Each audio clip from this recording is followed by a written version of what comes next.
2026 নিৰ্বাচনৰ বাবে ইতিমধ্যে মনোনয়ন পত্ৰ দাখিল কৰা সম্পূৰ্ণ হৈ গ'ল।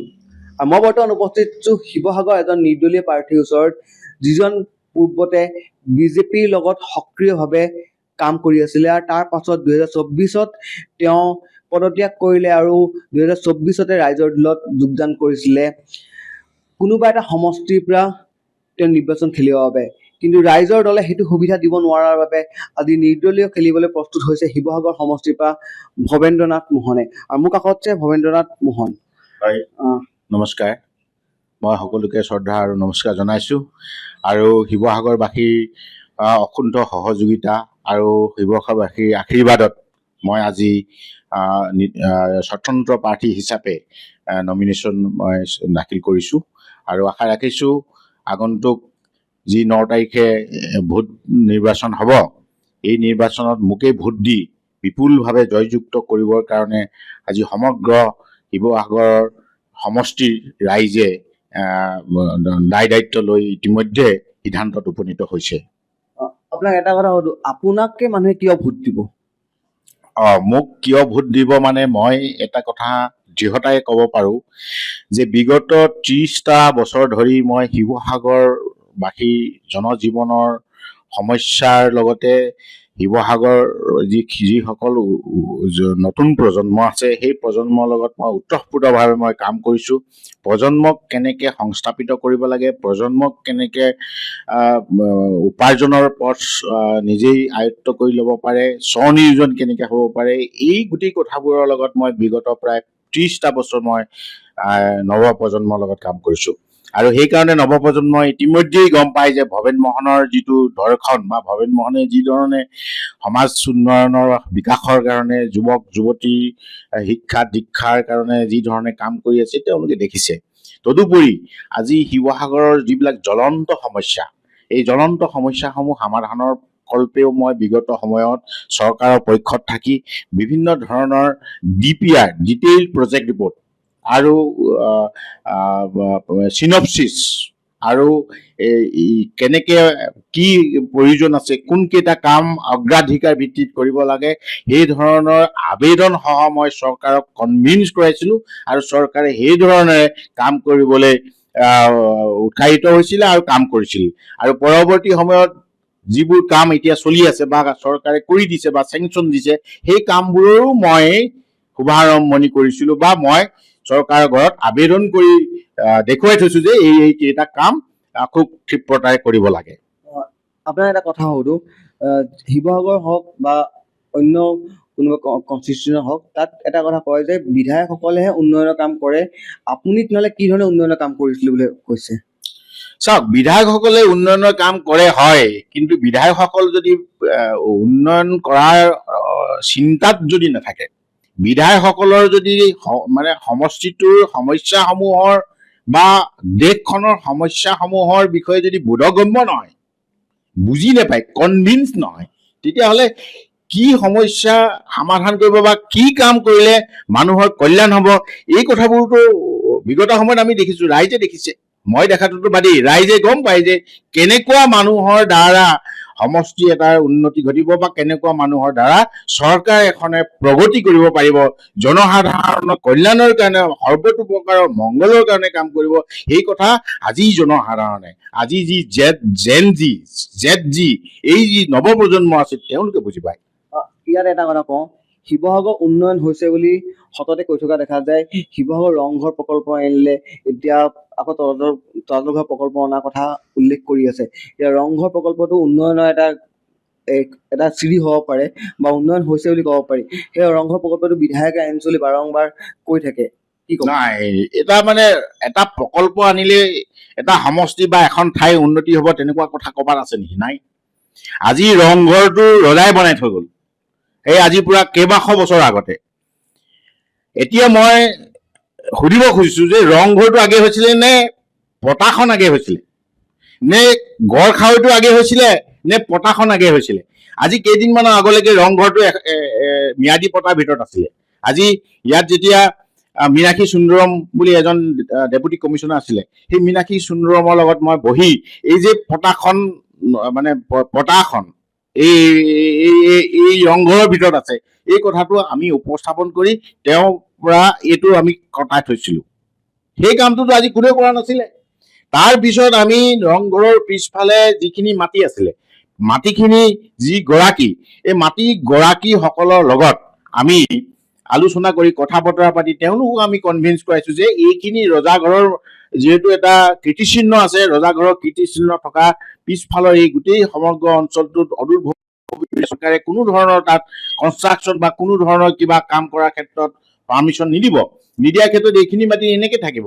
যদি কিবা কাৰণত আপোনালোকে যদি মাটিখিনি এৰি দিব খোজে, তেতিয়াহ'লে ই এটা সৰ্বতোপ্ৰকাৰৰ মংগল হ'ব আৰু এই যি ৰংঘৰ আছে, ৰংঘৰটো দেখাত সৌন্দৰ্যতা বৃদ্ধি পাব আৰু লগে লগে ইয়াত এটা ডাঙৰ প্ৰকল্প অদূৰ ভৱিষ্যতে আমি কৰিব পাৰিম। গতিকে সেইকাৰণে আপোনালোকে যদি এই মাটিখিনি এৰি দিয়ে, যদি কিবা কাৰণত আমি ক্ষতিপূৰণ যদি দিবলগীয়া হয়, তেতিয়াহ'লে এই ক্ষতিপূৰণৰ কাৰণেও আমি চৰকাৰৰ ঘৰত পাতিম। তেওঁলোকে তেতিয়া আমাক কৈছিলে কোনো ক্ষতিপূৰণ নোহোৱাকে আমি মাটিখিনি এৰি দিব খুজিছো, আৰু সেই কনভিন্সটো আমি কৰিছিলো।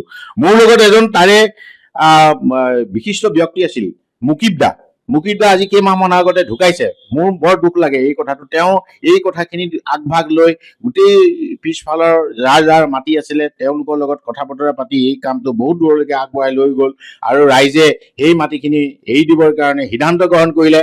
আৰু আমিও চৰকাৰৰ ঘৰত জোৰ জবৰদস্তি কৰি চৰকাৰৰ পৰা ক্ষতিপূৰণ দিয়া এটা ব্যৱস্থা আমি কৰিবলৈ সক্ষম হৈছিলো। এই কামটো প্ৰাৰম্ভিক কাম মই কৰি থৈছিলো। পৰৱৰ্তী সময়ত বেলেগ মানুহে ইয়াত কিবা নিৰ্বাচিত হ'ল, বেলেগ মানুহে জনপ্ৰতিনিধি হ'ল। এতিয়া তেওঁলোকৰ দিনত এই প্ৰজেক্ট আৰম্ভ হৈছে। গতিকে এই প্ৰজেক্ট আৰম্ভ হৈছে কাৰণে এতিয়া মই কৈছো বুলি কৈ থাকে, কিন্তু শুভাৰম্ভ কৰা মানুহটো কোন আছিলে? মই আছিলো, মই কৰিছিলো এইটো কাম। আপোনাৰ আৰু এটা কথা সুধো, আপুনি ক'লে যিখিনি আপুনি নতুন নৱপ্ৰজন্মৰ লগত আপোনাৰ খুব ভাল এটা সম্পৰ্ক আছে, নৱপ্ৰজন্মৰ কাৰণে আপুনি কি কৰিম বুলি ভাবিছে? হয়, নৱপ্ৰজন্মৰ উন্নয়নৰ কাৰণে বহুত কৰিব লগা আছে। বিশেষকৈ নৱপ্ৰজন্মক আমি মানে ভৱিষ্যত নিষ্কণ্ঠ কৰিবৰ কাৰণে আমাৰ যিটো শিক্ষা, এই শিক্ষাটোৰ যিখন আমাৰ চিলেবাছ আছে, এই চিলেবাছখন সলনি কৰিব লাগিব। এই চিলেবাছখন সলনি কৰিবৰ কাৰণে আমাৰ বিশেষকৈ 9, 10, 11, 12ত এই 4টা শ্ৰেণীত 4টা ছাবজেক্ট নতুনকে আৰম্ভ কৰি এই 4টা শ্ৰেণীত কম্পালচৰি কৰিব লাগিব। প্ৰথম কথা হ'ল যে integrated circuit design and electronics, এনেকুৱা এটা ছাবজেক্ট কৰিব লাগে যি ছাবজেক্টৰ যোগেদি আমাৰ নতুন প্ৰজন্মটোৱে আজি ইলেক্ট্ৰনিক সম্পৰ্কীয় গোটেই ধ্যান ধাৰণাটো সম্পৰ্কে এটা বুৎপত্তি হয় আৰু এটা নলেজ হয়, যাতে 12 পাছ কৰিলেই ইঞ্জিনিয়াৰ হৈ যাতে ওলাই আহিব পাৰে। এনেকুৱা এটা ছাবজেক্ট আমি আৰম্ভ কৰিব লাগিব। দ্বিতীয়তে আমি আৰম্ভ কৰিব লাগিব local self government and panchayati Raj system, যিটোৰ যোগেদি আমাৰ নৱপ্ৰজন্মটোৱে নিজৰ ঠাইখনৰ কেনেকে উন্নতি কৰিব, নিজৰ ঠাইখনৰ কেনেকে সমস্যাৰ সমাধান কৰিব, এই গোটেই পৰিকল্পনাবোৰ এই local self government and panchayati raj ছিষ্টেমত থাকিব। তৃতীয় এটা নতুন ছাবজেক্ট আমি আৰম্ভ কৰিব লাগে পাব্লিক ছাৰ্ভিচেছ এণ্ড এডমিনিষ্ট্ৰেশ্যন, যিটো শিক্ষাৰে শিক্ষিত হলে আমাৰ চৰকাৰখন চলাব পাৰিব বা আমাৰ যিটো চৰকাৰী চিষ্টেম, যিবিলাক বিভাগ আছে, যিটো প্ৰশাসন আছে, এই প্ৰশাসনটোক সুন্দৰ ৰূপত চলাব পাৰিব।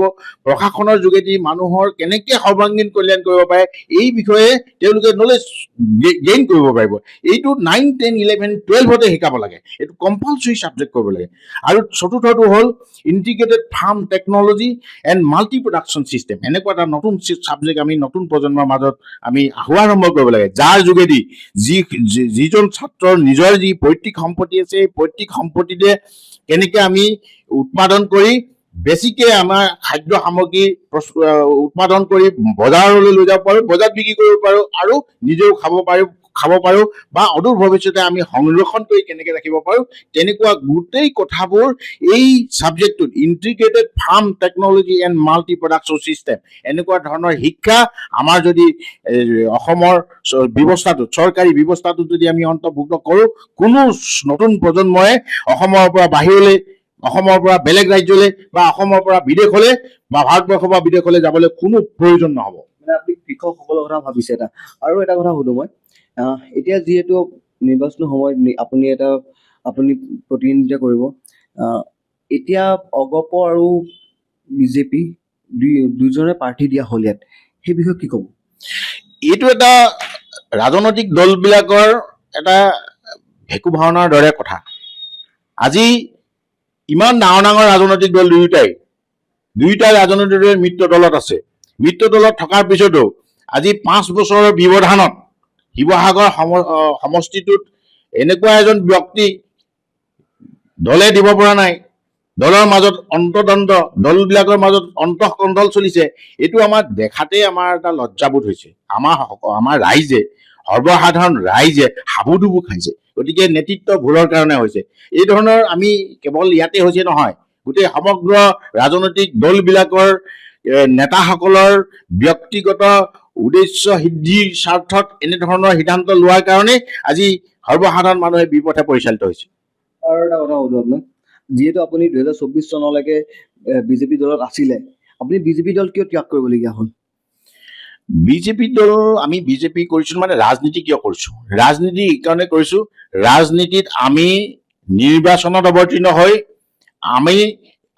আমি জনপ্ৰতিনিধি হৈ জনসাধাৰণৰ হকে আমি কিবা আইন প্ৰণয়ন কৰা, বিধান তৈয়াৰ কৰিবৰ কাৰণে আমি ৰাজনীতি কৰিছো। যিটো আমাৰ লক্ষ্য আছিল, এই লক্ষ্যত বিগত দীৰ্ঘদিনৰ বিজেপিত থকাৰ পিছতো বিজেপিৰ নেতৃত্বই আমাক সেইখিনি সুযোগ প্ৰদান নকৰিলে। আৰু যদি এনেকেই থাকো, এনেকেই যদি আমি দল এটাত কেৱল কাৰোবাক তুষ্টিকৰণৰ কাৰণে থাকো, নেতাক আমি সন্তুষ্ট কৰিবৰ কাৰণে যদি থাকো, নেতাৰ পিছে পিছে যদি আমি লৰা ঢপৰা কৰি থাকো, তেতিয়াহ'লে আমাৰ নহয়, আমাৰ যিসকল অনুগামী, আমাৰ যিসকল কাৰ্যকৰ্তা, বিজেপিৰ যিসকল কাৰ্যকৰ্তা, নিষ্ঠাৱান কাৰ্যকৰ্তা, এই নিষ্ঠাৱান কাৰ্যকৰ্তাসকলে কোনোদিনেই সুযোগ নাপাব, কোনোদিনে পৰিত্ৰাণ নাপাব।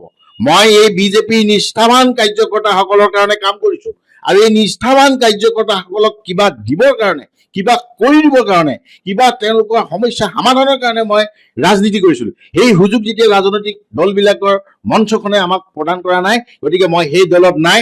সেই দলৰ পৰা নিজে ওলাই আহি মই স্বতন্ত্ৰভাৱে মই শিৱসাগৰৰ এই ঐতিহাসিক সমষ্টিটোত মই ইতিমধ্যে মনোনয়ন দাখিল কৰিছো।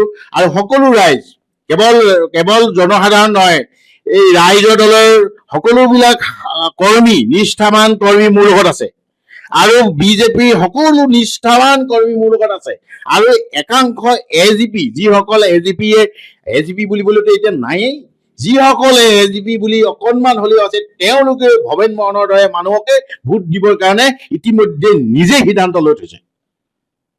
আপোনাৰ যিহেতু ইয়াত আপোনাৰ বৰ্তমান বিধায়ক অখিল গগৈ কি ধৰণে আপোনাৰ প্ৰত্যাহ্বান জনাম বুলি ভাবিছে?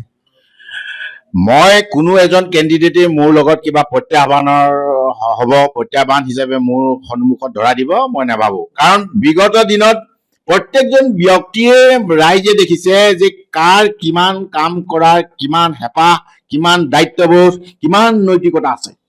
আৰু সেই নৈতিকতা মই লৰালি কালতে মোৰ অন্তৰত গুজি লৈ মই ৰাইজৰ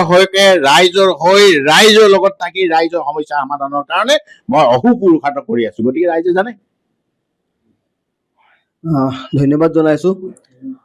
এয়া আছিলে ভৱেন মোহন, আৰু এই ভৱেন্দ্ৰনাথ মোহনে যোৱা 30টা বছৰে ৰাজনীতি পথাৰত আছে, আৰু তেওঁ ভালদৰে জানে ৰাজনীতি কি বস্তু, যাৰ বাবে তেওঁ বিজেপি দল ত্যাগ কৰিলে, ৰাইজৰ দলত যোগদান কৰিছিলে, ৰাইজৰ দলো ত্যাগ কৰিলে, আৰু তাৰপিছত ৰাইজৰ হকে ৰাইজক সেৱা কৰাৰ স্বাৰ্থত নিৰ্দলীয় প্ৰাৰ্থী হিচাপে শিৱসাগৰৰ পৰা প্ৰতিদ্বন্দ্বিতা কৰিবলৈ আগবাঢ়িছে ভৱেন্দ্ৰনাথ মোহনে। আৰু এই ভৱেন্দ্ৰনাথ মোহনক ৰাইজে পূৰ্ণ সহযোগিতা আগবঢ়াব বুলি তেওঁ আশাবাদী।